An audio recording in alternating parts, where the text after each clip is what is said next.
Blog Talk Radio.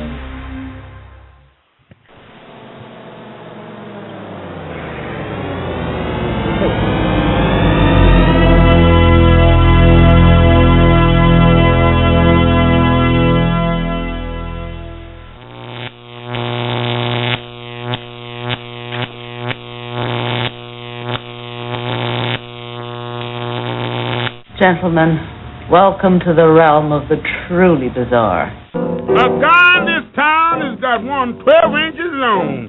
If you like one that size, something must be wrong. That's too much weenie for a bun to take, and you're bound to end up with the belly. Ha! Hello, Queen! I'm the cute one. Yeah. What's getting naked? My, it's a big one. What's going on in there? Let's just say I take up a lot of cyberspace. Hey, welcome to another weekly episode of Bytes. Today's topic is on cosplay. I believe, is this Cassandra that's called in now? Yes. Yes. Okay. Okay, sorry. All right. We'll be getting started with the questions here in just a second.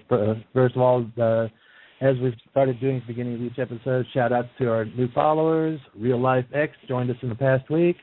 Welcome aboard there, dude. We're happy to have you. Let's see. Got no cons going on this weekend that I'm aware of. Last weekend we had, of course, Method Fur Meet over in Mississippi and Dragon Con over in Atlanta. And I really wish those two would get off the same weekend because I want to go to both. Anyway, like I said, our topic this week is cosplay.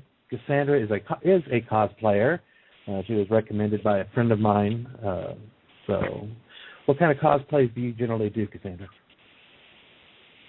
It varies. Mostly video games, some steampunk stuff, anime, and some card games lately.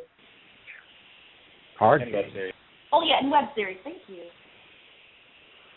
Card games. What do you mean card games? Tanto Core. It's a card game that's kind of like Dominion, but with maids. Okay, not familiar with it. Me neither. That's neither here nor there. All right, so let's start. First question: how would you define cosplay?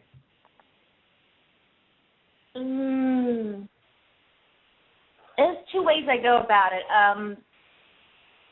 When I think of anime and that type of costuming, I consider cosplay in the pure form of as costume play, getting dressed up in character and embodying the character and acting out that character to the best of my ability. And then in the sense of when I'm thinking of historical costuming and whatnot, I put that in its own separate category by itself. Okay, so there is an actual difference between cosplay and regular costuming. Yes and no. It depends on who you speak to. I have some friends that get very angry in steampunk circles, SDA, the Ren Fair stuff and whatnot. They get highly irate when you call them a cosplayer, and they won't talk to you for a while. Was it Panda again? Yeah, with the costuming repair group at Dragon Con. Yeah, it was a group at Dragon Con, and someone made a sign and accidentally put cosplay on it instead of costuming, and they were really ticked off. Ooh, ouch. Yeah, one of the corollaries was, isn't cosplay just hall costuming renamed? But I'm guessing that really isn't. It's different. Yeah, for me, I think of it all, overall, it all is the same thing. It's people tend to subcategorize it depending on the source material. The more well-known any fandom gets, the more it starts to branch off into its own little sects and groups. Yeah. Oh, yeah, I've seen that through fandom for years, and especially now with the furry fandom, which branched off away from the anime fandom and stuff. Yep. So, oh, yeah. Because I'm actually classified or considered SMA because of all my years in the fandom and putting on working conventions and stuff. So. Oh my. I guess let's see.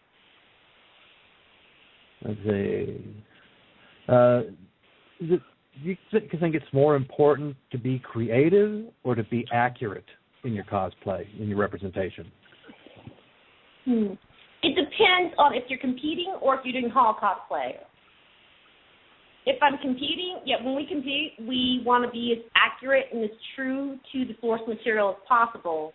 However, if we're just running around doing hall cosplay, hanging out with our friends and having a good time, then we'll be more lax and may alter something to make it more comfortable for us, or we didn't like the color or something and we'll tweak it a little bit, or just something to have fun. And having fun is more important when you're just running around. Mm-hmm. Oh, yeah.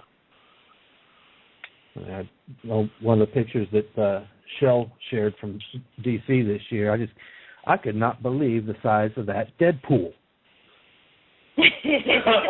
I have never seen so many Deadpools in one place. There are at least 50 of them, weren't there? 50? No, try about 100. Yeah, it was a conga line of them that just kept going and going for about 10, 15 minutes. They were running all the way through the mirror out from one side to the other.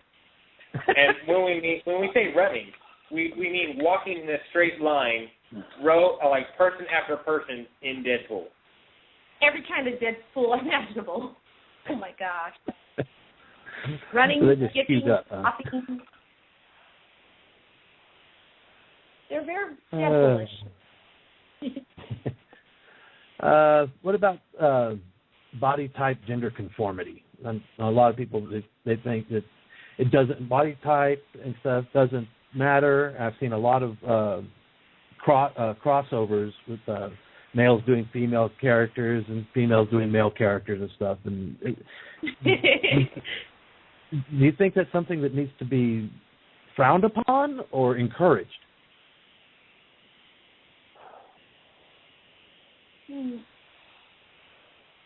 Right. There's no easy answer to that. Well, there is. There's a couple ways you can look at it. The answer is correct.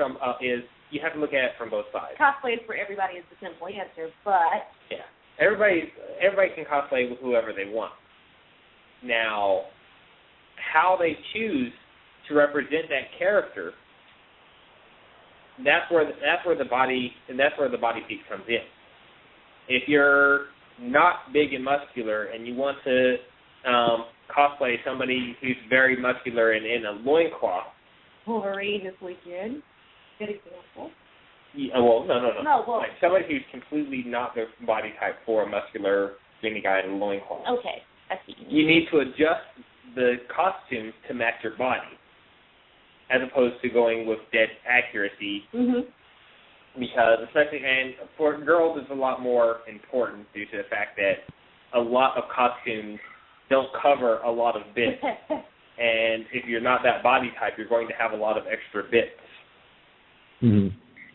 In which most girls do cheat in the sense of using corsets, bangs, stand tights, anything to alter the body to make it look more accurate or make that person look more attractive or make them feel better about themselves. And I'm not going to deny it. I do it. But, and I'm not the skinniest person there is. And for me, if the character's body type is not exactly the same as mine, I will tweak the costume out to make it to where it makes me look good, but it's still a good representation of the character to where a person will walk up to me and say, hey, you're such and such, even though I may have changed one thing here or there. Mm-hmm. And I think the biggest problem for plus-size cosplayers is that a lot of them will wear a costume like a bikini or whatever. And you know what? If you want to wear a bikini, fine. But me personally, I wouldn't wear a bikini. I change it into a one-piece outfit. So those areas that I may not be quite that 100% confident about is covered, and maybe I'll put a little shapewear underneath of it, hide stuff or whatnot. But that's just my personal opinion. That's what I do for myself. But it's slippery slope, I guess you could say. Mm-hmm. Especially I when... think what I'm... Oh, go ahead. Yeah, I think what I was thinking about was like somebody the size of Danny DeVito trying to do cosplay like Arrow or something, some skinny character, but yet they're rather large. Yep, seen that too. Saw a lot of that this weekend. And I applaud the people that do it. They're really brave for it because they're kind of like my hero in a sense that they're brave enough to do that and be confident with themselves, saying, "Hey, look at me. I don't care. Who cares what your opinion is? I love this character. This is my fandom. I'm going to dress up as that." Bravo! And it's kind of empowering. Yes. Like somebody sent me a copy of. Somebody sent me a copy of Rossler's Rules this afternoon for costuming. Number 1 on there. There should be a weight limit on the purchase of leotards, i.e. designed for your body type. Oh, my God. Leotards are one thing. Yeah. All right. This Indigo that has just called in. Hello. There you are, sweetheart. Okay. Thought maybe that was you that popped in right behind Daniel. Okay. Indigo, have you been listening to what we've been talking about so far? I came in on the bathing suit part. Okay, so you weren't listening to the show prior. Okay.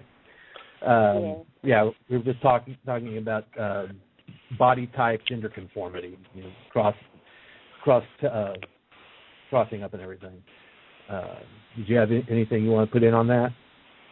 I know for you it's probably a lot easier because you do a lot of fursuiting, so you can pretty well hide whatever your gender and stuff is inside the suit. Yeah. Honestly, community-wise, speaking on the fursuit community, they're way more accepting. They don't care how much you weigh. But for some reason with cosplay, everybody thinks that it's all a competition, which it really isn't. That's only when you go to the event. So body-wise, you wear what you want to wear within the limits of, actually being clothed, because there are little kids there. You need to also take that into consideration. But, I mean, if you're 400 pounds and you want to wear a bikini, go for it. If that's the character, yeah, if you want to look like Jabba the Hutt in a bikini. I don't want to see it, but, whatever. If you're proud of your body, because like Cassandra said. For it. Yeah, it's like Cassandra said, be proud of that. That shows some real chutzpah there, that you're actually willing to put yourself out there on display like that. And that does take a lot of courage, and I applaud people for that. Yeah. Oh. So much applauding, because I don't have the guts to do that. Now we need to put Lady Gaga, applause, applause, applause. It's hard. You have when you do something like that, you do put yourself out there. But on the other hand, you have to be realistic and know that my body doesn't look like this. The internet and the world and 4chan are all going to say things that are not going to be positive about me, and people need to be realistic going into that, knowing that's going to happen. Sure, their opinion doesn't matter, but they need to be mentally prepared for the fallout of what they wear if their body type is way far different than what the actual character is. And it's sad that we have to do that, but it's a true thing. Well, it's a true thing that society actually judges by looks before anything else, and our society should not do that, but it does, sadly. Yeah. So how much would you say would be a good play to get started in cosplay? Is it expensive to get into it, or can you get in real cheap? No, I can answer that one. It's actually, depending on the more research that you do, the cheaper cosplay will become, and a lot more expensive sometimes. But because a lot of the times, especially when you're starting, there's many characters that you probably have their outfits in your closet. Like when I did a Toad from Mario Warfare. It's an internet series. Well, most of that outfit that I have for like that character was in my closet. I had a white suit. All I had to do was buy a blue shirt and some candies to actually, some candy bombs to actually make a little vest out of. But like literally, I spent about $20, and it looked like a tailor-made costume. Cool. Yeah, my ex does. He does Mr. Incredible. He's done Penguin. I don't know who all he's done. Those are just the two that come directly to mind. And I know he does a lot of it. Makes pretty much all himself. Yeah, earlier you start with a costume, the cheaper it will be in the long run too. Since you can wait for sales, you can wait for coupons, you can get these items when they're at their most optimum price. You can get the fabrics when Michael's when they go right out of season and the prices plummet down. Yeah. I know Indigo's probably got the most expensive one because of the fursuits, because I know those are not cheap. Well, actually, how I make them cheaper is I build them myself.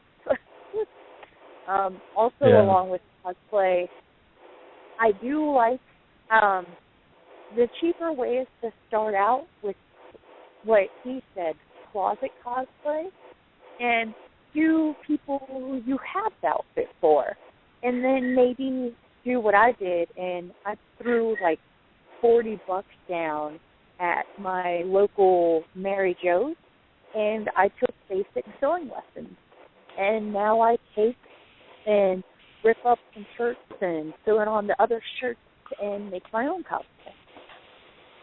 I not guarantee you three could go through my closet and not come up with a single thing. I can almost guarantee it. You'd be amazed. My knowledge of anime goes pretty far. I might be able to find something. Don't tempt me, because holy crap, my imagination goes wild, and I can come up with at least some Walking Dead inspired character. I don't know. I was actually toying with the idea of trying to do Monkey D. Luffy sometime, but then that has to be well after he found the Grand Line and kind of let himself go to pot. Just remember, all you need is a pair of white underwear to do Walter White. I quit wearing white. And you can like branch from there. You add in some Vaseline. You got greased up deaf guy. Oh my gosh! Add a towel, and you got the what's that commercial? The Old Spice Man. Yeah, there you go. Yep. Tons of people have done that guy. Yep. There's a couple Old Spice guys at Dragon Con too. Yeah. Or throw on a bathing suit and now you're free. Flash. Yep. Add a skull and then you're swimsuit Punisher. They don't want me running around half naked around Dragon Con. You wouldn't be the worst, my friend. You wouldn't be the worst. Oh, I know. I've seen some of the things come across the Betty Page stage. Oh. There have been some pretty sad things come across that Betty Page contest over the years. Oh my God. And keep in mind, audience, we're making fun of the people who actually go to Dragon Con to outright disturb and disgust you and horrify you with nightmares of their visions of. Now, in Dragon Con's defense, it is nowhere near as bad as Liberty Con. I'm glad I don't know. I will star everybody to get this cosplay done. Yeah, Uncle Timmy lets people just run amok at that con. But I love Uncle Timmy. Oh, boy. Of course, with Liberty Con being the same weekend as Dragon Con 2, that, most people go to Dragon Con because it's bigger. More packs, yeah. Yeah. I mean, when you have one convention take up almost all of downtown Atlanta, So. Okay. David, do you have any cosplay-related questions? None whatsoever. Daniel? I mean, you can talk about what our most hated thing about cosplay or the community or misconceptions are. Well, got about 9 minutes. Go for it. Oh, cool. We can help. I know one that's very that we get caught with a lot is that we are very a lot of cosplayers. There's a big difference between the cosplayers who actually go into competitions and the ones who haul cosplay and just chill out cosplay like that. The mentality is way different for good reason. Yeah, it's just like any competition. Competitive players are always in that game mode, especially if they're going to a con where they're competing at, or when they're talking to people who are wanting to get into competition or have competed.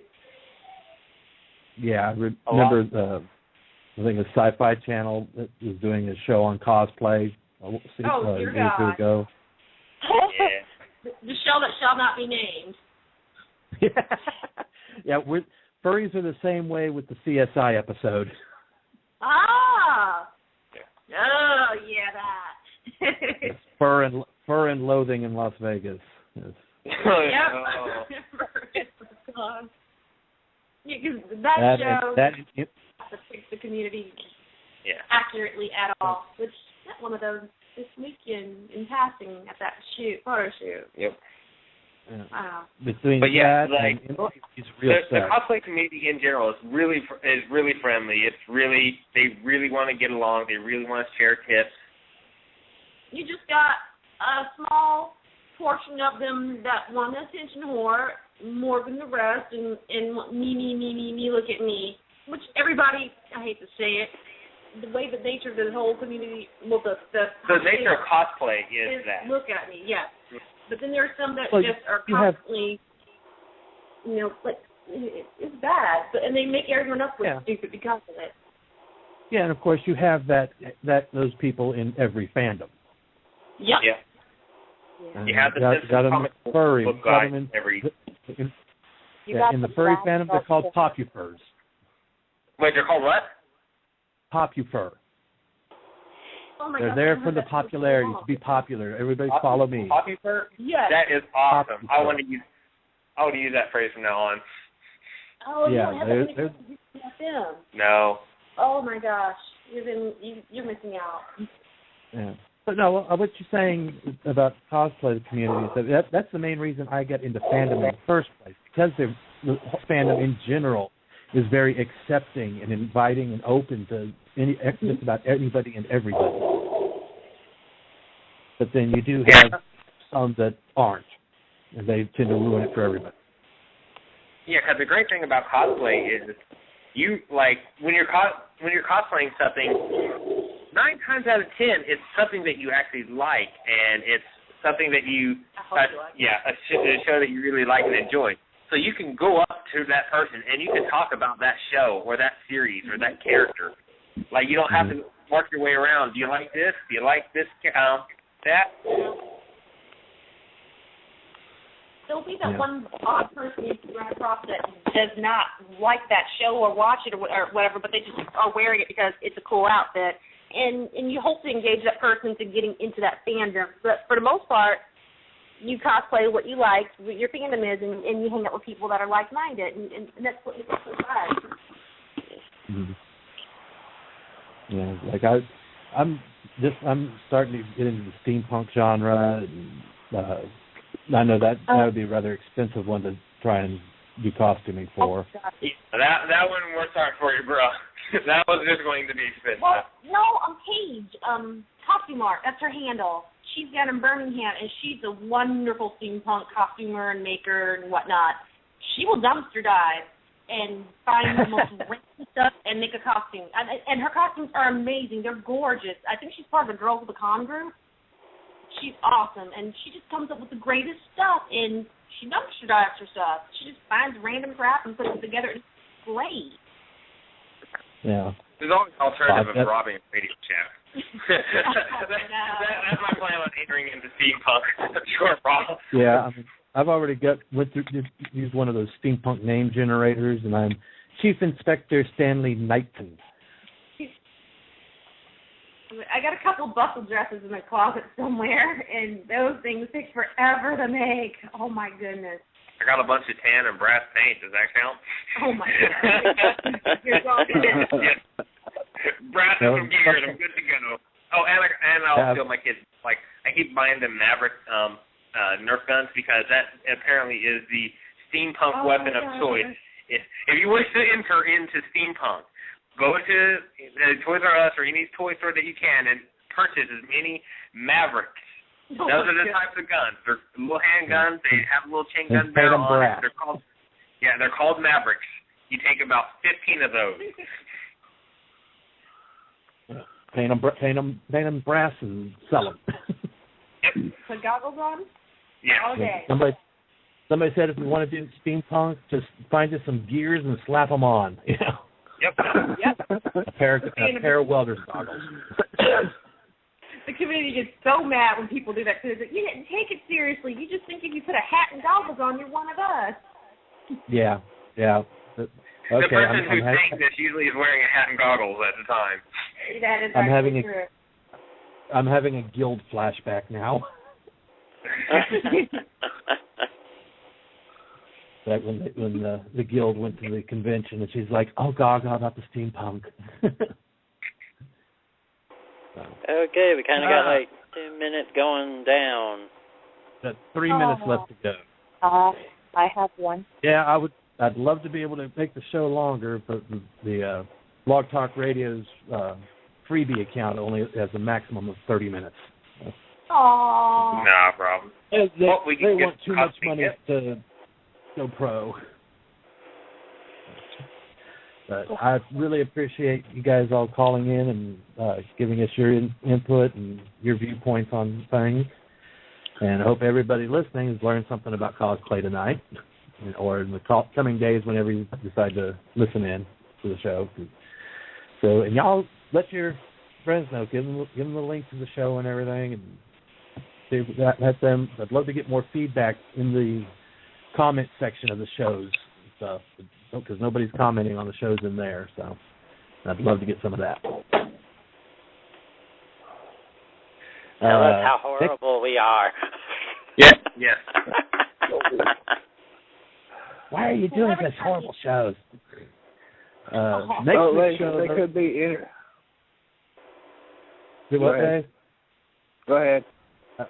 I was just going to say next week's show should be fun. Is the topic by vote in our Facebook group. We put up a poll each week to decide on the coming week's show topic, and by vote is the next show for next Friday's show will be stupid people.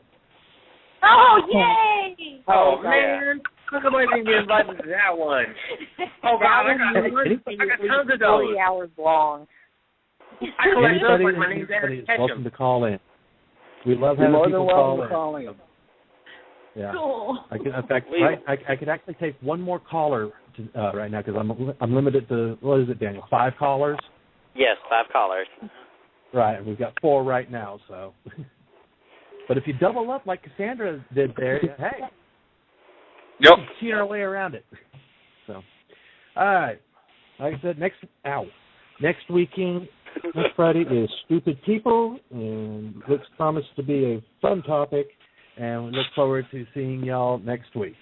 This is Dallas Lupine Furman, or Dallas Vinson, along with David Knight and Daniel Ivey, saying good night. Night. Night. Night. Sayonara.